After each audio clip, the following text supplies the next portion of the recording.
Okay, hello again. Welcome back to another episode of my video podcast on the future of business and technology. And today's topic is the future technologies that we should really keep a close eye on. There's so much already going on. We've had the last decade seen huge transformative technologies come onto the horizon. But in this episode, we want to look a little bit further ahead. And to help me do this, I'm joined today by Nick McQuire, who is the Director of Product Management at the Strategic Missions and Technologies Department at Microsoft. Welcome, Nick.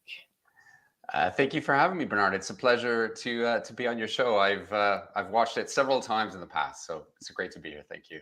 Now, it's lovely to have you. Where are you joining us from today? I am calling from London, England. So obviously in your neck of the woods as well. So Very good, very good.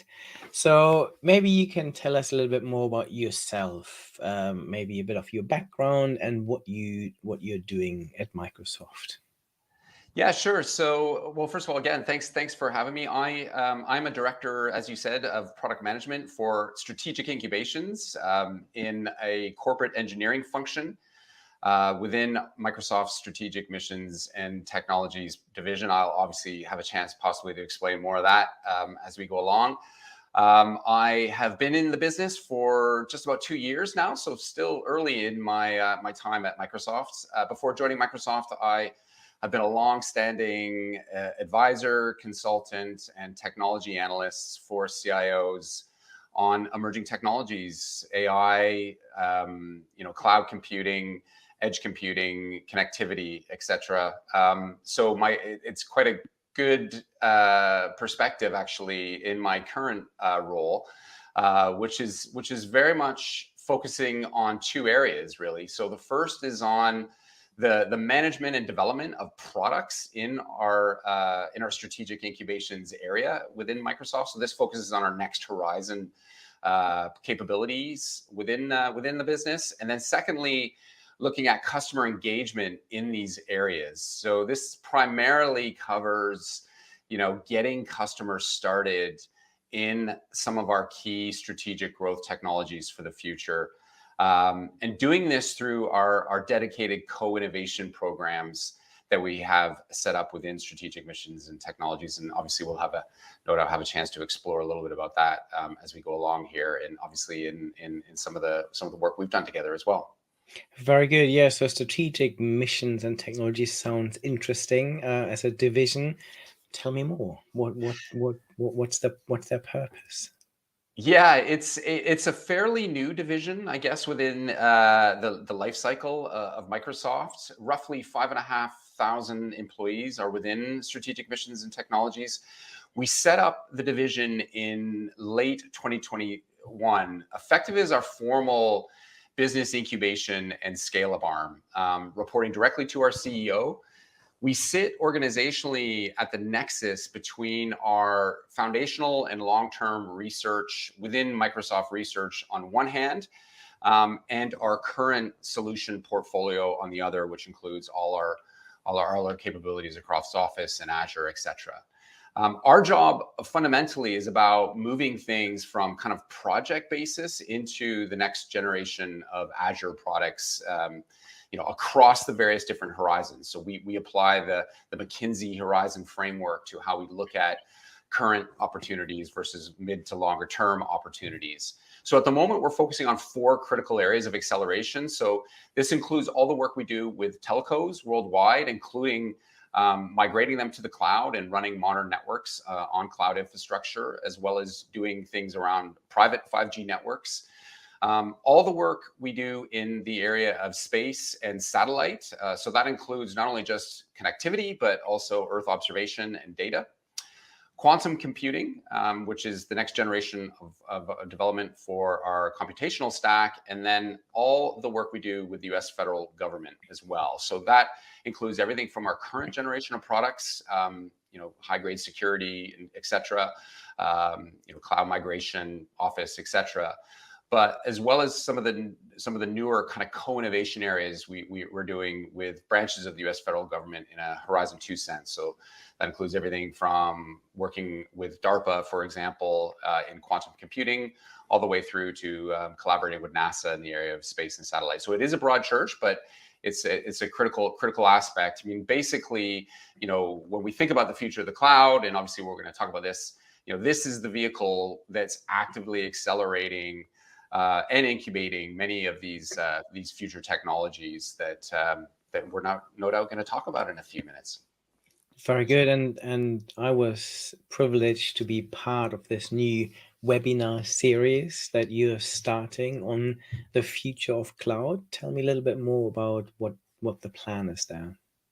Yeah, and it's been phenomenal to get you part of this, Bernard, as well. So what we've done is we've put together what we think is a really good set of webinars that looks at the major disruptive technologies, but as well as kind of the core incubations and above all the innovative customer scenarios we're working on in Microsoft that we think are directionally relevant in the context of shaping the cloud's future over the next 3 to 5 years and beyond, but also our own future as well as our customers' future as well. So what we're going to do throughout the 5-part series, which is super exciting, is I get the privilege, actually, the honor as the series host, where I'll be joined by some of Microsoft's as well as the world's leading experts in a number of different fields, obviously including yourself, Bernard. And we're going to hear perspectives on some of the most promising technologies that are shaping the future. 5G to space. I mentioned a few of them: Earth observation, quantum computing. But above all, it's about sharing learnings, really, on how customers can overcome challenges when it comes to emerging technologies, but fundamentally as well as gaining a foothold in these areas. When we think about, the fact that emerging technologies and innovation is actually becoming more important in today's climate, perhaps than we've ever seen before. But at the same time, and we discussed this, of course, there are challenges as well. So it's fundamentally about helping customers get started. So hopefully the series across the various different episodes, as I said, 5 in total, will be valuable discussion in these areas for all that attend. Very good. So the first episode was super fun. Maybe you can give us your key takeaways from that session.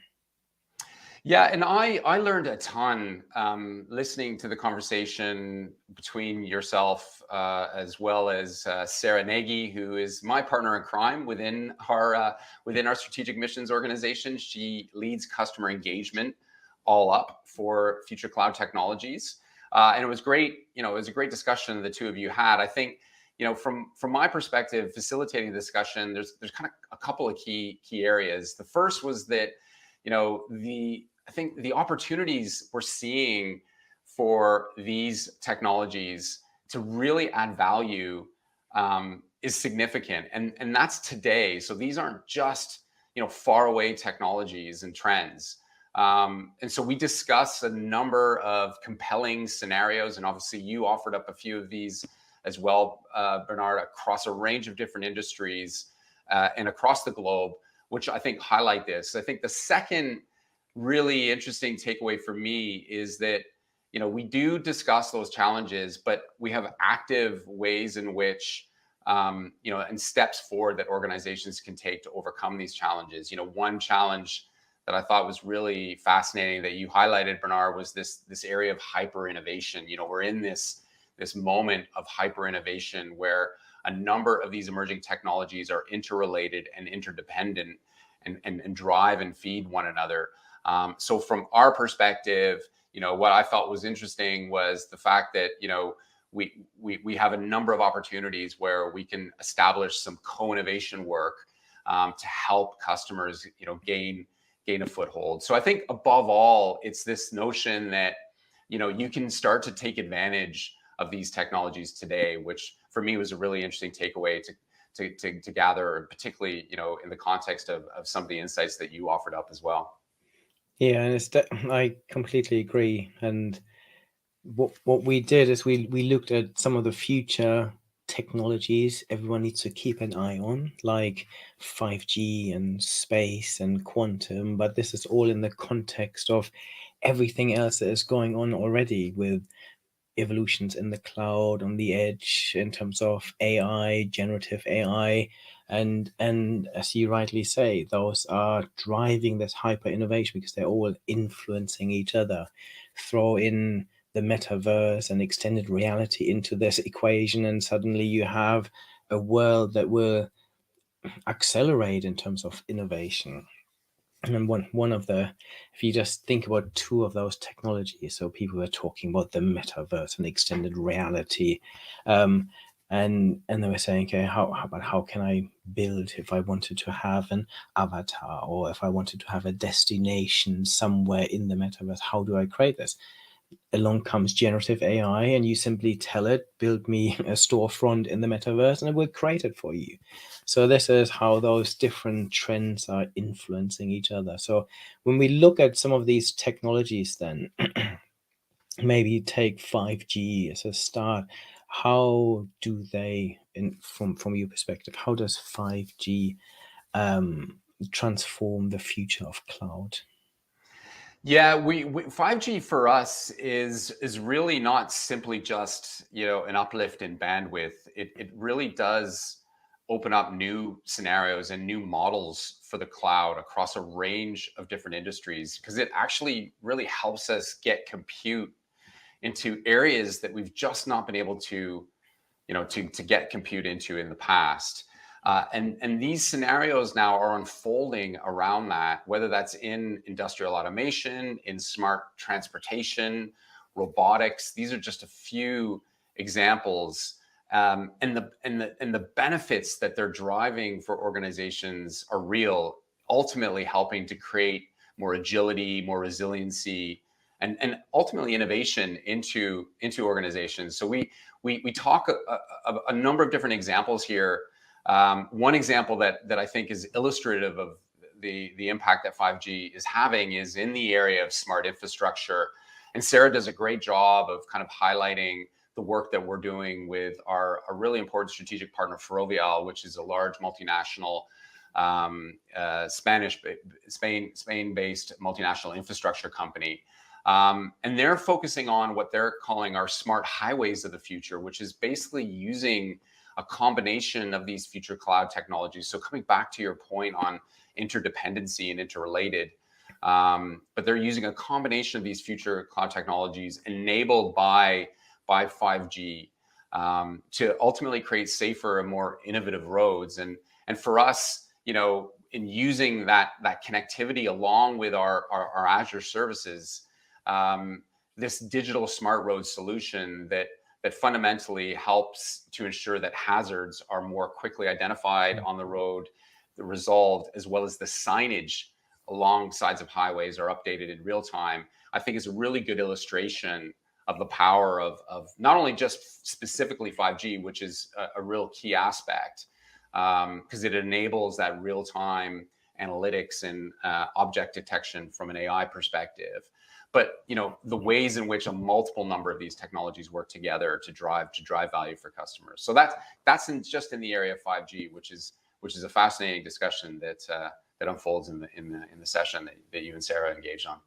Yeah, and for me, 5G basically means that suddenly you have computing capabilities and AI available pretty much anywhere. And you can have extended reality applications on the go. You can have gaming, and as you said, infrastructure, super important. And it helps us not only to have this available anywhere, but also within settings, so within factories where we get rid of cables and connect devices and machinery via private 5G, which I find super interesting. Absolutely. Fully, Um, fully agree. yeah, go ahead. No, I was just saying, I think you encapsulated that quite well. I mean, I think part of the value proposition of 5G in the context of private networks as well is, with that quality of service, with that resiliency, with its software defined capabilities within the architecture, you have the ability to, in a much more effective way, within context that we haven't had in the past, to run some of that real time, analytics and video based analytics, so that it really is an enabling solution across a wider array of technologies, which we haven't really had that discussion around 5G in the past, which is definitely coming to the fore now. Absolutely. The other technology that we discussed is space. And when you talk to companies about space, they might think, hey, this is not really relevant to us. I'm not NASA. And I think space technology is much more than just simply space exploration. So from a Microsoft perspective, what's your take on this technology trend, and how is this enabling and driving the future of the cloud? Yeah, that's a great point you make there, Bernard. I personally, but we are super excited about the possibilities of what space will bring for organizations. And to your point, it's so much more than just exploration. There's really two strands of it, and I think what's interesting actually is Harvard Business Review recently put out an article with the headline saying that every organization must have a space strategy today. And that's because there's development across two fronts. The first is this notion that, when we think about the expanding cloud, yes, 5G is an enabler of that, helping us get compute into tough to reach areas. But space as well is a huge enabler of this. And actually, it's redefining what we think of as the edge.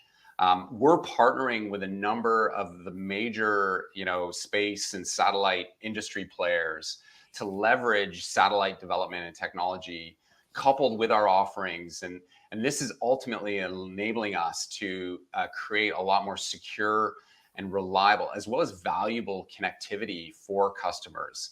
And this is really the platform to enable what we think is this next phase of connectivity and this new connectivity paradigm.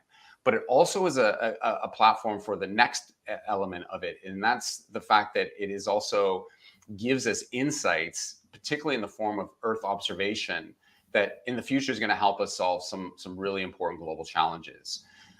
So in the conversation, we talk primarily around the connectivity side. We'll have a dedicated episode focused on the data and Earth observation side within the series. And it was fascinating hearing your perspectives on this, Bernard.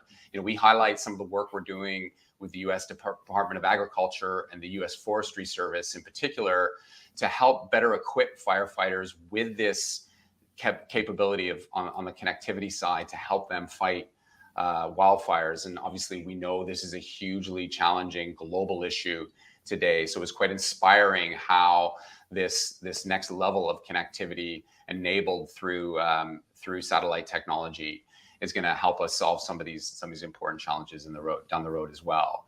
So that for us is really how we see space unfolding. Yeah, I agree. So for me, there's two areas as you mentioned. One is that space gives us a new level of connectivity with low orbit satellite networks that pretty much allow us to extend the cloud into really difficult to connect areas, even 5G can't reach today. And then on the other hand, we have now amazing satellites that circle the Earth all the time, generating high definition images of pretty much everything. And this is now, for me, this is just a new set of data that organizations have access to. And they already have access to vast amounts of data, and very little of this is ever used. But space data is super exciting because it gives them completely new abilities to monitor the world, their own business, their own fields, their forests, the oceans in completely new ways. So especially if you combine this with AI and machine vision technology, this is super powerful. Couldn't agree more on that, Bernard. And I think it's going to be fascinating to see the ways in which organizations will leverage the power of space technology development across both those fronts, both from the resilient and expansive connectivity side, as well as from a data insights. Hence why, coming back to the original point on Harvard Business Review's article on every organization must have a space strategy today. That's really the essence as to their encouragement. We're seeing more and more interest in that area from our side of the business as well. Very good. And then the other trend we talked about was quantum computing. Quantum computing has been on the horizon now for so many years. Why now? Why is quantum computing of interest to Microsoft, and what potential impact could it have on the future of cloud? Yeah, and quantum computing, fascinating development area for the future of the cloud. So if we think about 5G in space as kind of expanding kind of where we can get compute, into tough to reach areas, and it's about expanding the cloud of the future. Quantum computing is ultimately about, supercharging the level of computation that we're going to see in the future as well. So we are very much focused on a hybrid approach, which spans high performance computing and large scale AI in a classical sense, as well as bringing that together with quantum computing in the future as well. And what we're going to see is the impact that quantum computing is going to have, particularly in areas of high computation that requires a lot of simulation and addressing bigger ticket challenges that are based on computation and simulation modeling challenges. So one of the key areas we're focusing on for our development is around scientific discovery. And this is largely due to several reasons. The first is that, quantum inherently speaks the language of nature. So in our view, it's very well suited to solve some of these complex scientific problems. So think, climate change, think food insecurity, et cetera. And our CEO has recently mentioned that, if we have a shot at solving some of these, really difficult problems that are ahead of us, we're absolutely going to need to shorten, 250 years of discovery into chemistry into the next 25.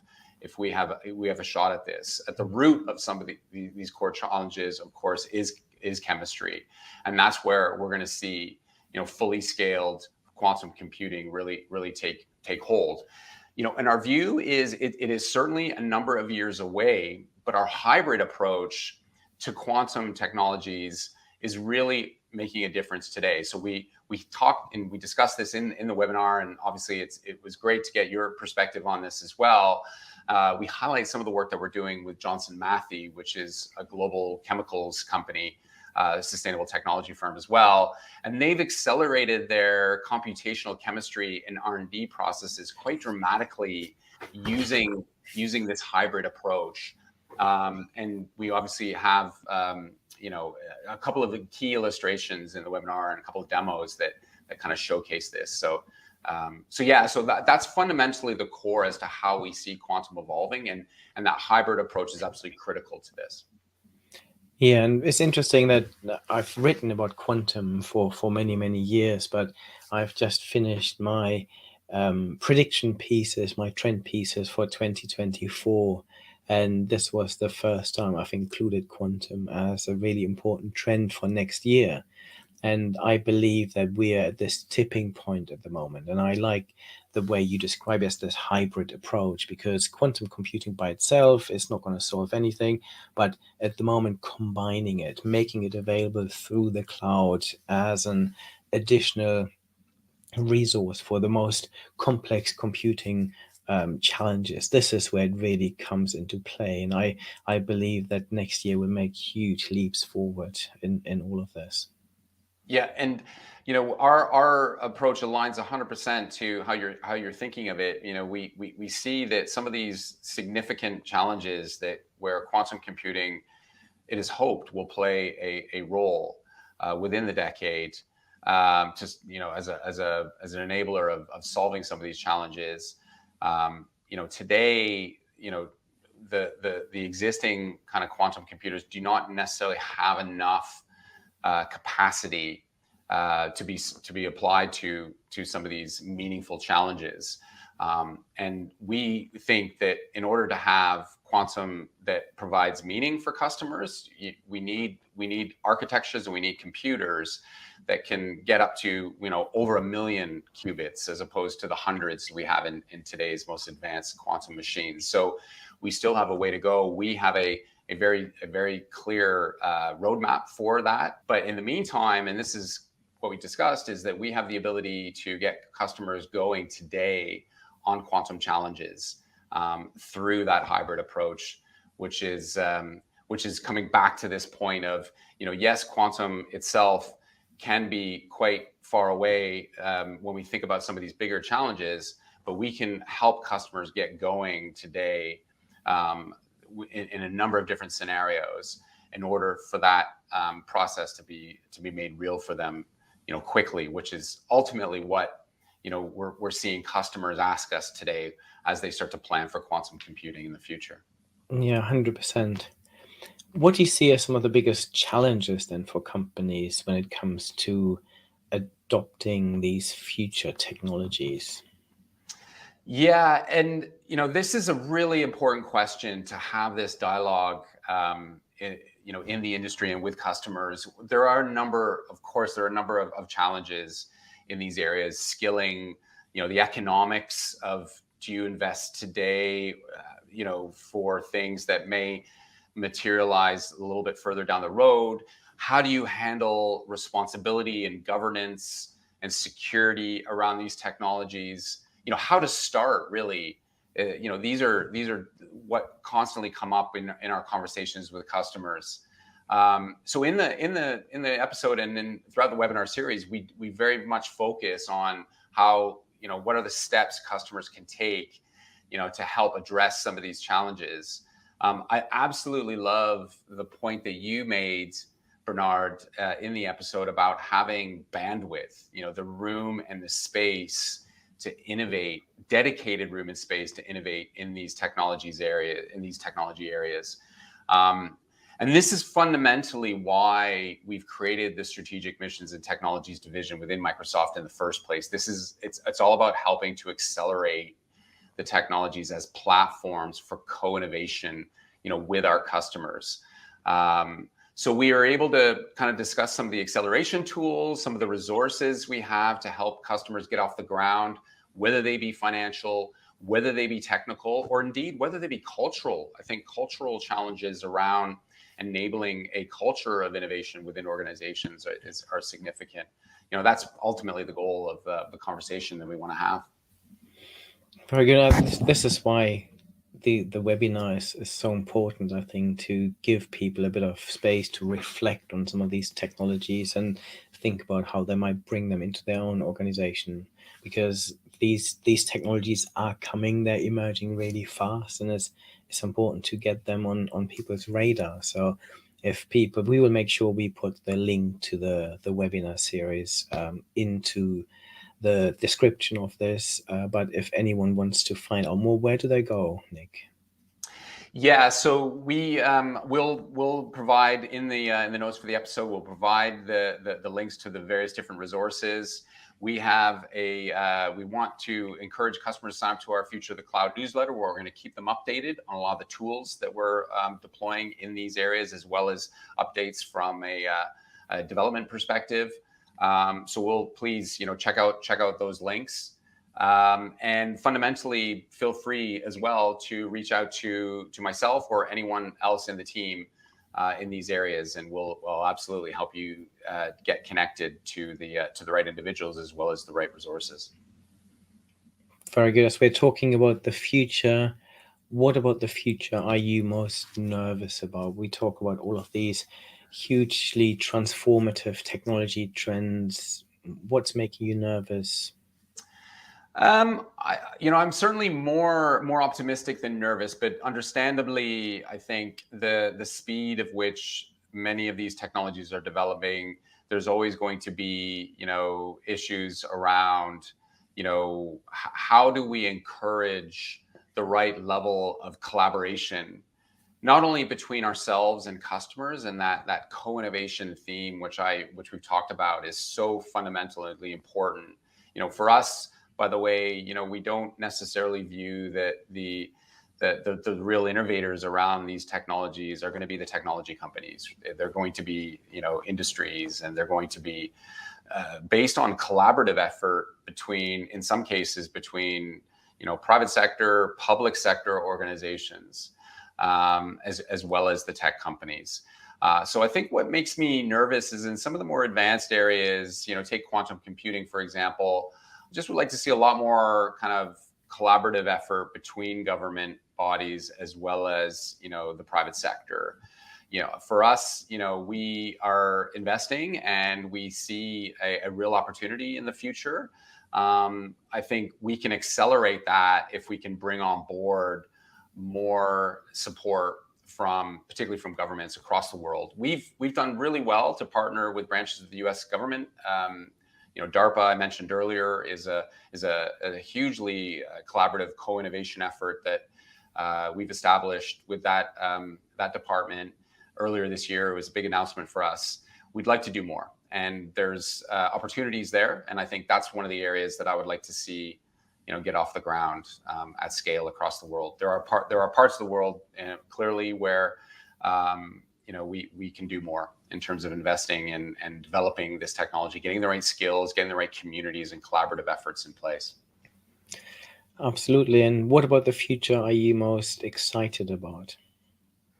Yeah, that's such an interesting question. It's so exciting. Many of these areas are super exciting, but I guess if I'm to pick, I guess I'm pretty excited by space. And this isn't being a Star Trek geek or anything, or Star Wars lover. I think it's primarily because of those two aspects that we highlighted earlier, right? So it's this notion of the level of connectivity support that's going to come down the line, and that also will enable a lot more richness from a data insights perspective in the form of Earth observation. I mentioned earlier that we do have a dedicated episode on Earth observation, and how we're bringing close to, I think it is 70 petabytes of data around the Earth's ecosystems within our planetary computer within Microsoft, and we're making that accessible for everyone. And so from our perspective, what makes me super excited is how this is opening up these scenarios in areas like sustainability, risk assessment, all very, very, very exciting possibilities.